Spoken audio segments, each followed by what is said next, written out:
حضرت علی سے کسی نے پوچھا اگر کوئی اپنا ہمیں بھول جائے تو کیا کیا جائے؟ تو آپ نے فرمایا کوئی اپنا ہو تو کبھی نہیں بھولتا اور جو بھول جائے وہ اپنا نہیں ہوتا۔ ان لوگوں کے ساتھ گزارا ہو سکتا ہے جن کے حالات خراب ہوں، لیکن ان کے ساتھ ہرگز گزارا نہیں ہو سکتا جن کی تربیت خراب ہو۔ دل کے دروازے کبھی کسی پر مکمل بند نہیں کرنے چاہیے۔ غلطیاں انسانوں سے ہی ہوتی ہیں۔ بعض لوگ واپس لوٹنا بھی چاہتے ہیں لیکن انہیں دروازے بند ملتے ہیں۔ چپ سے بڑی کوئی بد دعا نہیں ہوتی۔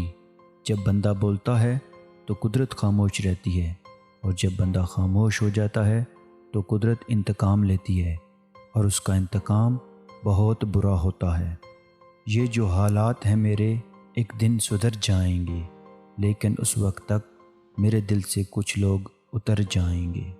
اپنے وہ نہیں ہوتے جو تصویر میں ساتھ کھڑے ہوتے ہیں، اپنے تو وہ ہوتے ہیں جو تکلیف میں ساتھ کھڑے ہوتے ہیں۔ اپنوں کی غلطیاں بھی اپنی ہوتی ہیں، مل جل کر غلطیاں سدھار لینی چاہیے۔ انا کی دستار باندھ کر دوسرے کے جھکنے کا انتظار نہیں کرنا چاہیے۔ ایک زمانہ ایسا آئے گا جب ہر انسان دوسرے انسان کو دھوکہ دینے میں مصروف ہوگا۔ پوچھا گیا جب سب دھوکہ دینے میں مصروف ہوں گے تو دھوکہ کھائے گا کون؟ جواب ملا جو اعتبار کرے گا۔ ہمیشہ میٹھا بول بولو تاکہ اگر کبھی واپس لینے پڑیں تو کڑوے نہ لگیں۔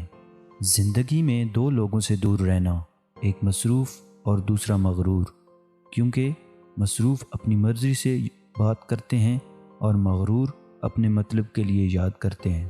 اگر آپ کو ہماری یہ چھوٹی سی کاوش اچھی لگے تو اسے سبسکرائب کریں، لائک کریں اور کمنٹ ضرور دیں تاکہ اس جیسی اور ویڈیو آپ کے لیے بنا سکیں۔ شکریہ۔